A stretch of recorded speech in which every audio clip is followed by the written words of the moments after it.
بسم اللہ الرحمن الرحیم۔ السلام علیکم۔ ابتدا رب العزت کے نام سے جس نے جان دی جہان دیا، اور درود و سلام محمد علیہ محمد پر۔ آئیے ان کے ساتھ ناصر نقوی حاضر خدمت۔ ناظرین، کل سے محمود اچکزئی کا بڑا امتحان شروع ہونے والا۔ یقیناً وہ خطاب کریں گے اور 6 پوائنٹ وہ 6 نکات دے چکے۔ یہی نہیں، سہیل آفریدی کی اسٹریٹ موومنٹ اور وادی عتیرہ میں آپریشن، وزیر اعظم اور IMF کا ٹاکرا، جنید صفدر کی شادی کی ہنگامہ خیزی، ان تمام باتوں میں گفتگو کروں گا۔ لیکن پہلے آپ سے گزارش کا ان کو سبسکرائب کریں، لائک کریں اور گھنٹی کا بٹن دبانا نہ بھولیں، بلکہ اپنی قیمتی رائے کا اظہار بھی اپنی شخصیت کے مطابق کریں۔ جی ناظرین، پہلی بات اسی سے کر لیتے ہیں کہ جنید صفدر کی دوسری شادی ہو چکی، آج ولیمہ بھی ہو گیا جاتی عمرہ میں۔ سوشل میڈیا پہ بہت سے اعتراضات ہو رہے ہیں۔ نمبر 1 تو یہ ذاتی فنکشن ان کا، مریم نواز کی بیٹی کی پہلی شادی اگر کامیاب نہیں ہو سکی کسی بھی وجہ سے، ان کا خانگی معاملہ ہے، دوسری شادی ان کا حق ہے، دوسری شادی کی، اور یہ پوتی ہے روہیل اصغر کی، ہمارے دوست ہیں وہ، اور ایک سیاسی لیڈر ہے پرانا۔ تو اس میں کیا بن رہا ہے؟ مسئلہ یہ ہے کہ یہ مہندی کا فنکشن بہت بڑا ہوا، شادی کی بارات جو ہے وہ ایک فارم ہاؤس پہ گئی، اور نجی ہاؤسنگ کالونی میں، پھر فلانا ہو گیا، پھر یہ ہو گیا، پھر وہ ہو گیا، پھر فنکشن میں ون ڈش نہیں تھی پوری دنیا میں، مطلب پورے پنجاب میں جو ہے ون ڈش کی پابندی ہے۔ نواز شریف صاحب نے لگائی، شہباز شریف صاحب نے لگائی، مریم صاحبہ نے لگائی، لیکن وہاں نہیں۔ او بھائی میرے عقل کے اندھو، ایک ذاتی فنکشن اور پرائیویٹ جگہ پہ، کسی شادی حال میں نہیں کہ 10 بجے کی پابندی۔ جہاں بھی فارم ہاؤسز میں جو آج کل رواج چل گیا تو وہاں ون ڈش نہیں ہوتی، اور فارم ہاؤسز میں اسی لیے بڑے لوگ فنکشن کرتے ہیں جو صاحب حیثیت ہیں۔ ایک تو وقت کی پابندی نہیں ہوتی وہاں، اور دوسرا ڈشز کی پابندی نہیں ہوتی، اور یہ پابندی لوگوں کی، سفید پوش لوگوں کو کے لیے سہولت فراہم کرنے کے لیے تھی۔ تو وہ سفید پوش تو نہیں ہے، وہ تو ماشاءاللہ اشرافی ہیں، جو مرضی کریں، انہیں میں آتی ہے مریم نواز بھی، ان کے بیٹے بھی۔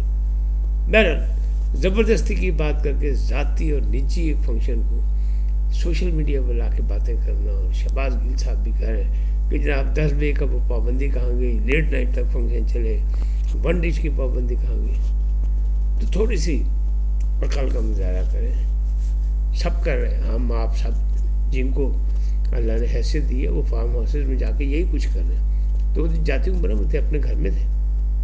بہرحال یہ ایک ذاتی سا واقعہ تھا، لیکن بہرحال افسوس ہوا کہ ایسے نہیں، کسی کی ذاتی معاملات میں دخل اندازی نہیں، کچھ نہیں تو یہی سوچ لیتے ہیں کہ روہیل اصغر تو ایک عوامی لیڈر ہے، وہ تو سابق وزیر اعظم نہیں ہے، لیکن ایک سیاسی لیڈر ہے اور عوامی لیڈر ہے، عوام کے بہت قریب ہے وہ، تو ان کی پوتی ہے۔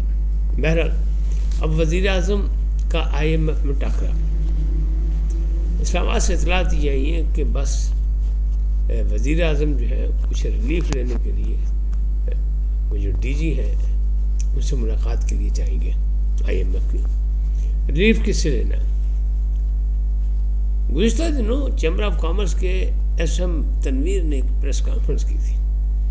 ان کا تو انڈسٹری کا بہت برا حال ہے، اور اس کے لیے معاملات کو سیدھا کیا جائے، ورنہ معاشی بحران جو ہے وہ بڑھ جائے گا، خطرے میں معیشت جو ہے۔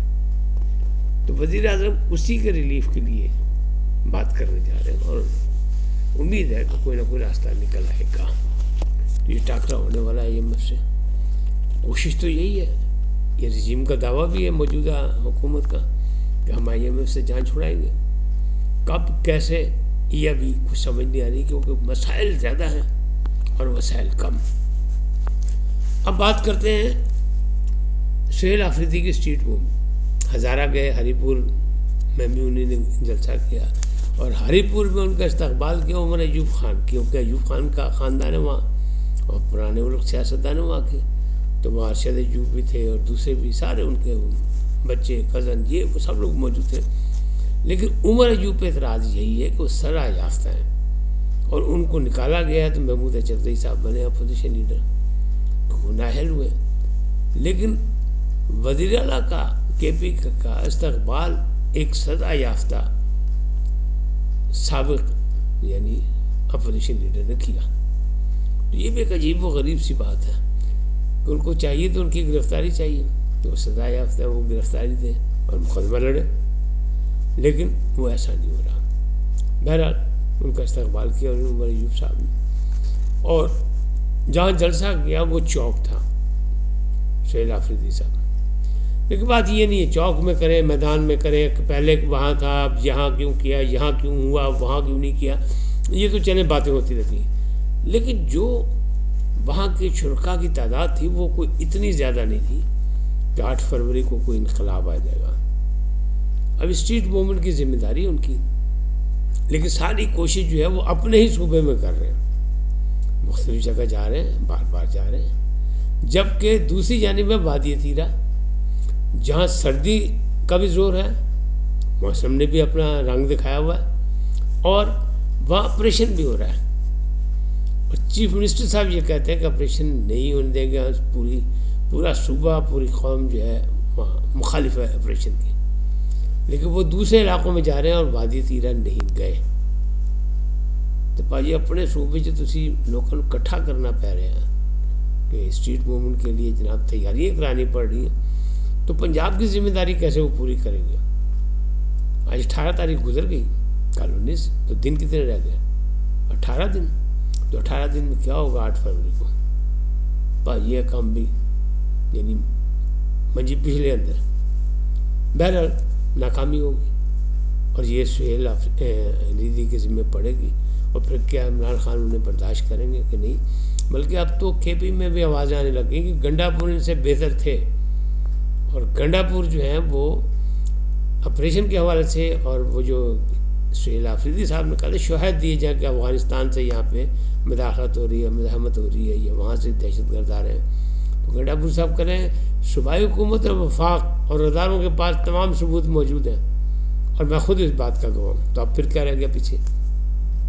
بہرحال دعویٰ یہ ہے کہ وہ ایک بار پھر لاہور آئیں گے اسٹریٹ موومنٹ کے لیے، پھر تیاریاں کرائیں گے، آگے تو تقریباً ناکام رہے تھے، اور پھر وہ کراچی بھی دوبارہ جائیں گے، تو دن ہے 18، اب دیکھیں 18 دنوں میں کون سا وہ معجزہ دکھاتے ہیں، اور وادی تیرہ میں آپریشن جاری ہے، اور وہاں سے لوگوں کی نقل مکانی بھی ہو رہی ہے، سرد موسم میں، تو آپ یہ سوچ لیں کیا حالات ہیں۔ بہرحال اب بات کرتے ہیں محمود اچکزئی کے نئے امتحان کی۔ 6 نکات انہوں نے دے دیے، اور نکات اس میں یہی ہے کہ جناب آئین کی بالادستی، قومی حکومت، موجودہ حکومت دے استعفیٰ، الیکشن کمیشن کا نیا مطلب انتخاب کیا جائے، اور الیکشن کمیشن کا بھی انتخاب کیا جائے، اور وسائل مدنیاتی وسائل جو ہیں وہ مقامی لوگوں کو کا حق ہے۔ یہ 6 پوائنٹ انہوں نے دیے۔ اب اس 6 پوائنٹ میں رہائی کا بات تو کہیں نہیں ہے کہ عمران خان کی رہائی جو ان کے ذمہ لگی تھی، کہ پہلا وہ کہتے تھے پہلا کام رہائی ہے، اس کے بعد اور مذاکرات بھی وہ یہی کہتے ہیں کہ مذاکرات کا مینڈیٹ دیا، لیکن رہائی ہونی چاہیے، ضمانت ہونی چاہیے۔ پھر کہا گیا جی پیرول پہ ان کی رہائی ہو تاکہ وہ افغانستان کے معاملات صحیح کر دیں، تو وہ کچھ نہیں ہوا، اور ان 6 پوائنٹ میں بھی رہائی کا نام کہیں نہیں ہے۔ لیکن کیا یہ قابل عمل ہے؟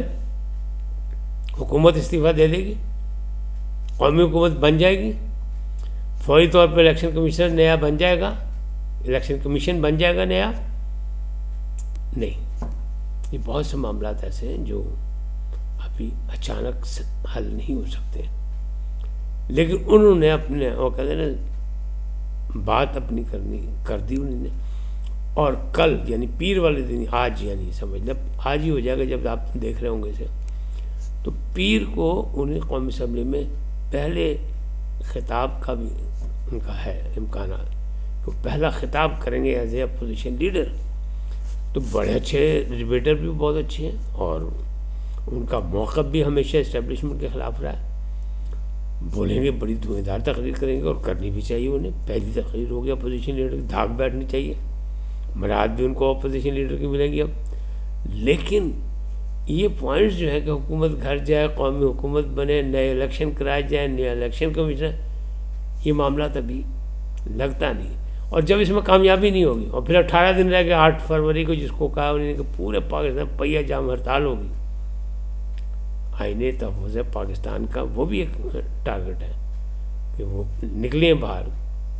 تو پاجی اتنے بھی کامیابی نہیں ہوگی. پھر کیا ہوگا؟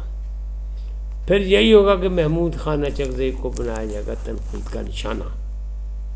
یا محمود اچکزئی صاحب یہ کہہ رہے ہیں کہ اگر 5-6 پوائنٹ پر متفق ہو جائیں سیاسی جماعتیں، بمبئی حکومت، اتحادی جماعتیں، تو پھر میں اس پر فیصلے پر جا کے عمران خان کے دستخط کرانے کی گارنٹی دیتا ہوں. سوال یہاں یہ ہو رہا ہے کہ کیا جو کچھ بھی یہ محمود خان کریں گے اس سے اتفاق کریں گے عمران خان؟ ماضی کا ریکارڈ تو یہی کہتا ہے کہ جس پر انہیں جس کو آگے لگایا اس کی چھٹی کرائی. شیر افضل مروت سب سے بڑی مثال ہے. گوہر خان، بیرسٹر گوہر خان موجود ہیں. تو پھر معاملات ابھی سدھرتے نہیں لگ رہے. لیکن کل سے یعنی آج سے پیر کے دن سے محمود خان اچکزئی کے امتحان اور سخت ہو گئے، کیونکہ اب انہیں اندرون خانہ بھی یعنی اندرون پارٹی بھی مہار لڑنے میں اپنی اتحادی جماعت کے ساتھ پی ٹی آئی کے اثر، کیونکہ پی ٹی آئی کے اندر بڑی زور سے یہ سوچ آئی ہے کہ جناب پارلیمانی لحاظ سے تو پی ٹی آئی ہو گئی مائنس. اب بات صرف اپوزیشن لیڈر کرے گا اور اپوزیشن لیڈر کی ہوگی تو پی ٹی آئی کہاں گئی. یہ سوچ جو ہے مزید تقسیم در تقسیم پیدا کرے گی. اللہ کرے ایسا نہ ہو. لیکن پھر رہائی کی بات کون کرے گا؟ رہائی کیسے ہوگی؟ مقدمات کیسے ختم ہوں گے؟ یہ معجزہ پاکستان میں ہوتا رہا ہے، اب بھی ہو سکتا ہے، لیکن کیسے ہوگا یہ کسی کو نہیں پتہ. اس وقت کتنے پھر ملیں گے نئے موضوع کے ساتھ. جاتے جاتے آپ سے درخواست آئیے ان کو سبسکرائب کریں، لائک کریں، گھنٹی کا بٹن دبانا بھولیں اور اپنی قیمتی رائے کا اظہار اپنی شخصیت کے مطابق کریں.